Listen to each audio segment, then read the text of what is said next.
Alors là, dans cette vidéo, on va corriger l'exercice numéro 3 du contrôle numéro 1 de relativité restreinte. Et cet exercice concerne la transformation de jauge électromagnétique en formulation covariante.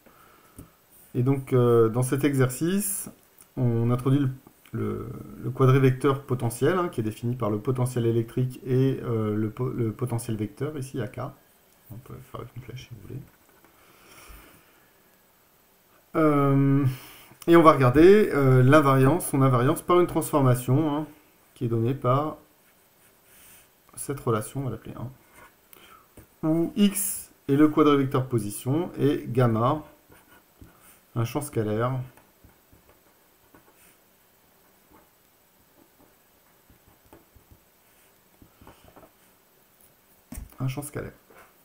Alors attention, x comme c'est un quadrivecteur position, le gamma peut dépendre du temps. Ça peut être quelque chose de...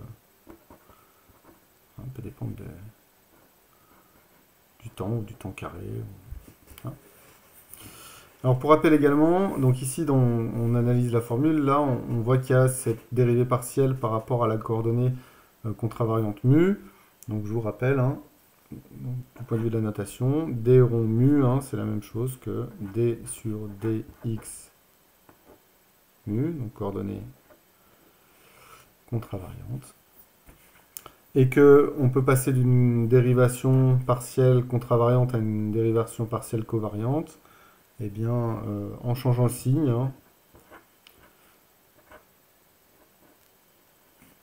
pour les mu égale à 1, 2, 3 pour la partie spatiale, et en gardant la même chose pour la partie temporelle.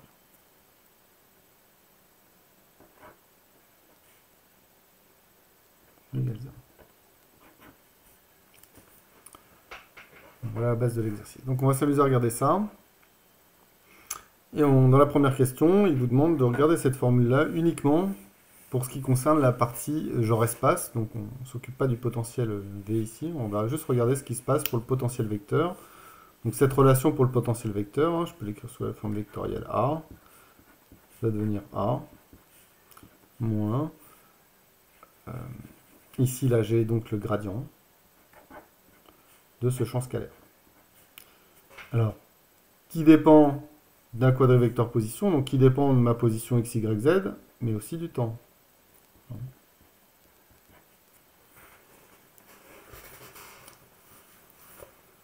Et le gradient, c'est le gradient uniquement, par contre ici, là, c'est le gradient sur les coordonnées spatiales. C'est le gradient que vous avez l'habitude, ici, le gradient que je note ici. Le gradient, c'est le vecteur d rond x, d rond y, d rond v. Donc le genre temps, le genre espace, pardon. La partie spatiale de cette transformation, elle s'écrit comme ça. Donc c'était la première question petit a. Et montrer que B, le champ magnétique, reste invariant par cette transformation. Alors il faut se souvenir que B, je peux l'écrire comme le rotationnel du potentiel vecteur A.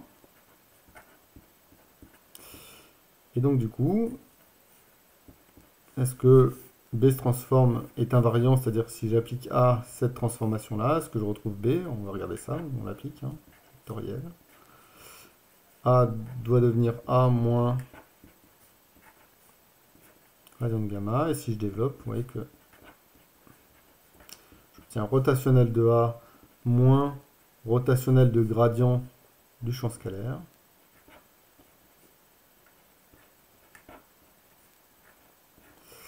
Et ça vaut 0, puisque le gradient va être collinéaire à lui-même. Enfin, au vecteur nabla. Ça fait 0. Et du coup, j'ai bien... Si je transforme A par la relation 1, je conserve le champ B. Le champ B n'est pas modifié par cette transformation de jauge. Donc ça, c'était la première question. Montrer que B est conservé. B est invariant par la transformation de jauge. Deuxième question. On écrit le champ électrique, E. Par définition, c'est moins gradient du potentiel. V. moins 1 sur c, la dérivée par rapport au temps du potentiel vecteur. Dérivée partielle par rapport au temps du potentiel vecteur. Donc, ce qu'il faut montrer, c'est sous quelles conditions E est aussi invariant si A se transforme par cette transformation. Ben, je vais simplement prendre ma relation ici.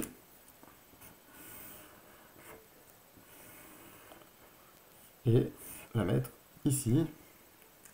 Et regardez ce que ça donne. E. Je vais pouvoir l'écrire comme moins gradient de V moins 1 sur C, dérivée partielle par rapport au temps de A, moins gradient du champ scalaire. Le champ scalaire qui dépend de la position et du temps.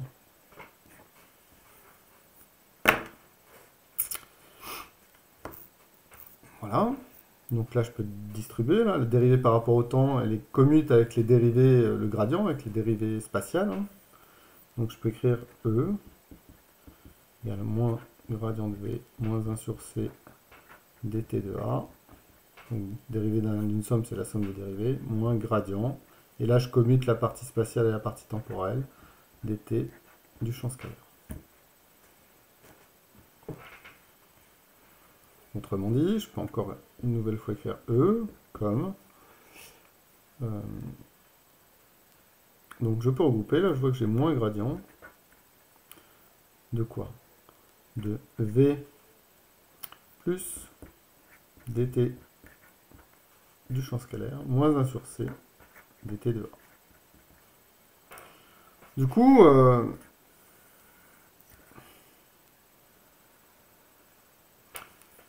pour que la relation que j'encadre soit invariante,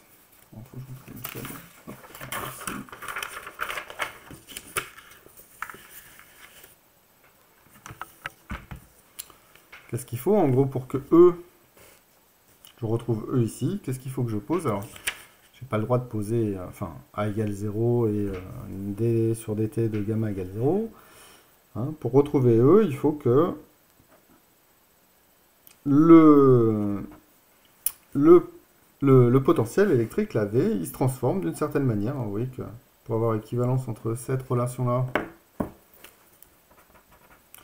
et cette relation-là, il faut que V devienne, quand je transforme A, il faut que V se transforme aussi, et V se transforme en devenant V. J'ai oublié quelque chose ici, j'ai oublié le 1 sur C. Là, ici. 1 sur C, 1 sur C. Et V se transforme en dérivée partielle par rapport au temps du champ scalaire. Et qu'est-ce que c'est typiquement, hein, ce truc-là? Donc c'est la question suivante, petit c. Donc si V se transforme comme ça, alors E égale E est invariant par la transformation de jauge ici. Et donc ça c'est quoi? Ben, ça correspond à quoi? Ben, ça correspond à la partie temporelle de ma dérivation ici. Puisque A0, hein, si je reviens à la partie temporelle de ma dérivation ici, si je reviens à l'expression de départ, hein, A mu doit se transformer en A mu moins dérivée partielle par rapport à mu de gamma de x.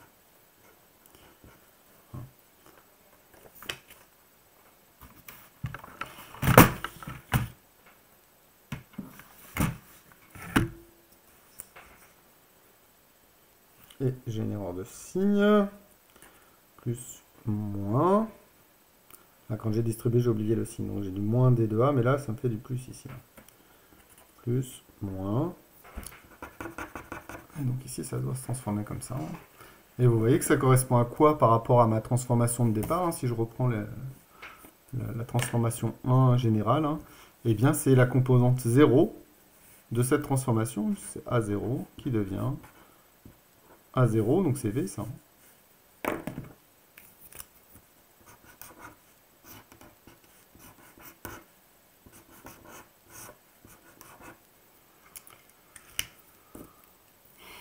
Moins dérivée partielle par rapport à la composante 0, donc le 1 sur C d sur dt de gamma.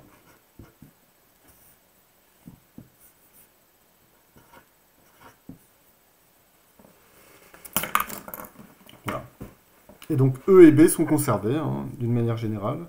Quand, en gros, le tenseur électromagnétique est conservé quand on transforme le potentiel vecteur, enfin le quadrivecteur potentiel de cette manière-là.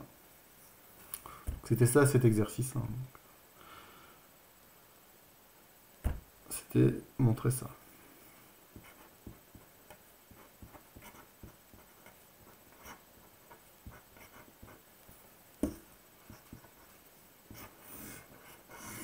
Pour mu égale 0, 1, 2, 3. Voilà, donc effectivement le contrôle, c'est pas très bien passé, hein. J'espère que cette petite correction vous servira. Le dernier exercice était un petit peu plus difficile, notamment les dernières questions, la question B et la question C. Par contre, les deux premiers exercices, je suis assez étonné des résultats qui sont pas très bons, alors que c'était pas très difficile.